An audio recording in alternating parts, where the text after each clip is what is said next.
ô này tôi là chua nên tuần lai á zoram mi pui na kan ngai ven em mai forest conservation amendment chung chang assembly session na an pass ta kha zoram mi pui hianin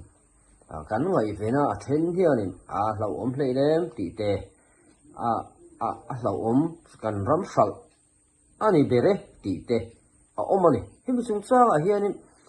thil tam tak han soi ve hi ka duwa amaro chu I siat ka nei lo lu tu ka ka soi lo lo a hlau om zia hi min soi sak turin ka som don poni lo wa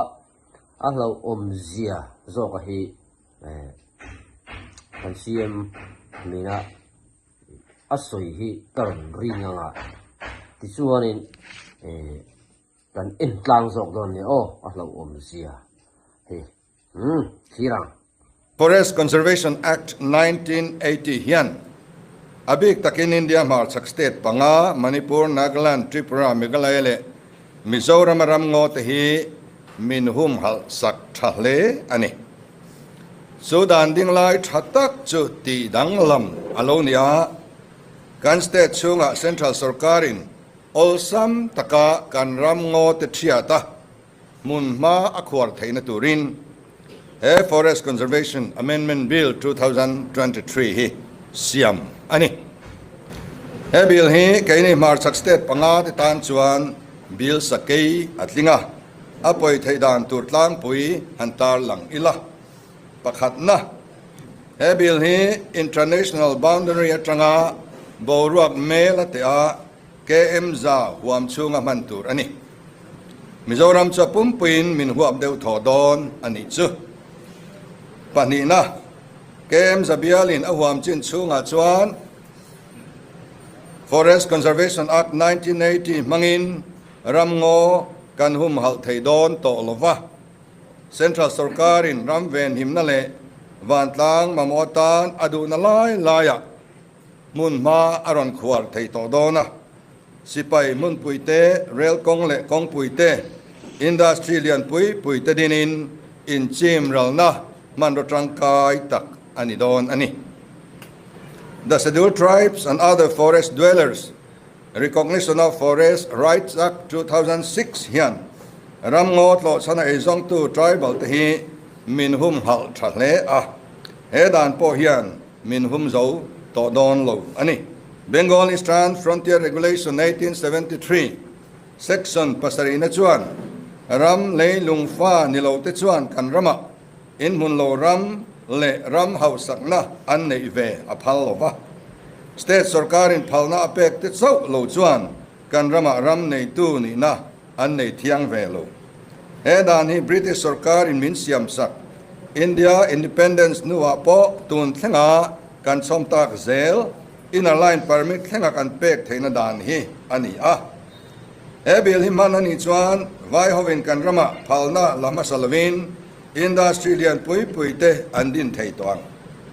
harsana kan lo siam sak chuan BFR 1873 chop hian min pai sak lawang ti asoi thei lo vai dan in a line regulation te pay hi chu nok antina are to si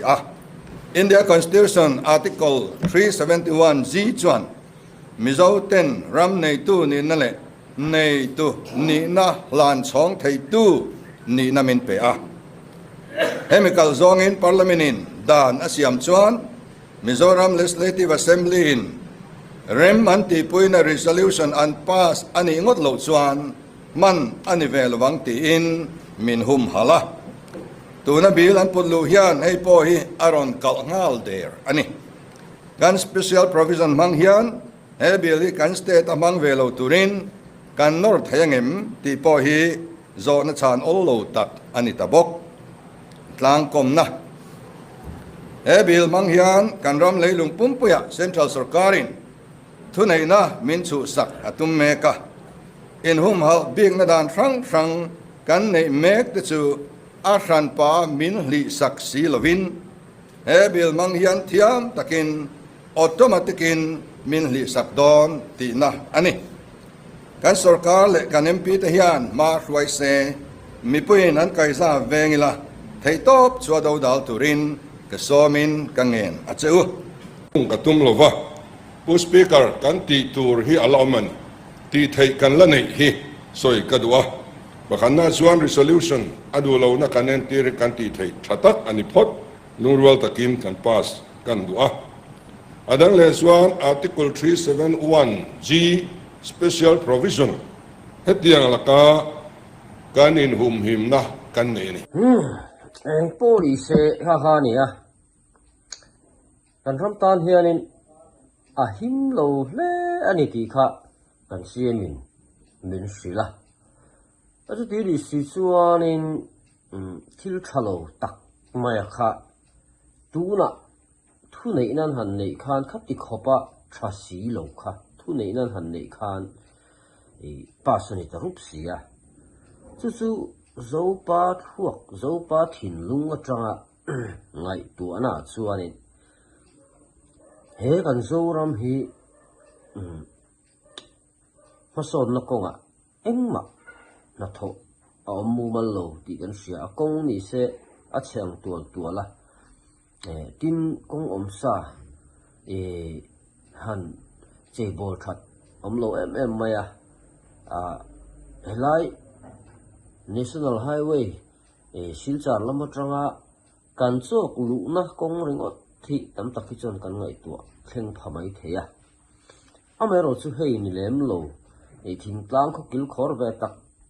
kong kal har sat na em mai atam em mai ni henga ten man lap te po hi a om meu lo em mani chu ti tur khop hi kan kal phung ani a tin thil man thil ret kan han ti te tin thing tlang mi har sa ve tak ta na kan electric bill choi dan ki te thil har sa em dan te han ngai tu hian kan ram hi chen tlak lo tlak lo wa siam hi an tum amoni chu ti tur te ania tin kan ngai thla fo kan environment chung chang te po hi kan mu fo wa tun mai ni lovin mun rang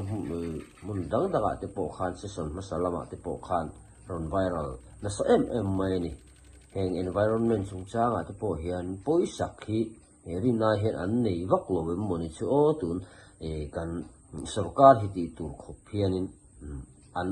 ri thu soi te an non nei zo tlat maya heng te hi ram ti chiat na ram lu tlak lo siam na man ro poimo ber chu environment hi ani tuna hian ai la taka chuan development kong sang chang kang in eng te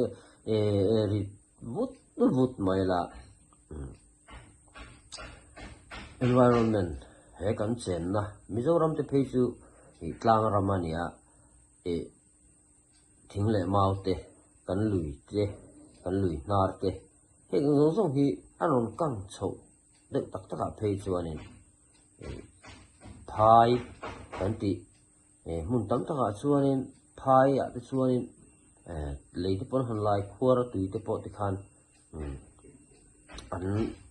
lai chuak mai a ol sam tak ten tin mi thiam te nan soi mang phei chon ram no pang te ni leilung no pang tak ani ti te om le nga la khate ani phei chon hen kan ngot tha hi an chereu chho reu zo ren chuan kum som li kum som thum vera phei chuan khai om na chin to lo hi kan til mai ti hi la om em mai ni chuwang chuanin hetiang lam konga hianin tun kan sarkar te hian kan ram an su sam tum dan le ruwa man na an han nei dan sang han chu thian nakin loka lu tlak lo ram chereu ram ral mai tura in siam tum la te po hi ani mai ngem o ti te po hi ol rum maya amaro chu khalam pak em te ka chu ni lo tura te po hen ngai la chu di wol chuan kan in ruwa man na te kan plan sang te po hi change thei te pol ni a ram ina ma son tum lutuk na bang hian helai hianin bang chak bela bang chak sa thaka kha kan sa thak na bang kha bang thang lama bel kan tiang deuh mo tin nge an soi mam deuh thin kha kha tiang mai kha kan ni ve the ni chuwang chuan helam konga hianin chak zo ka ke kan pen zoram mi pui te po kan lung ro tlan hi ngai viau in ka sia helaya sei nu development aron thaviu ma sela an environment lampang aron set chuan tun lowa sumpo kan la kho ro chho zel don ani chuwang chuanin helam konga ma tur po hianin zoram mi pui te anin cha vele ni sela a thome aha tung chuma kan video thi ho ti su de ta ai sa tu te in zawai chung alom thu kan se tak mai me ni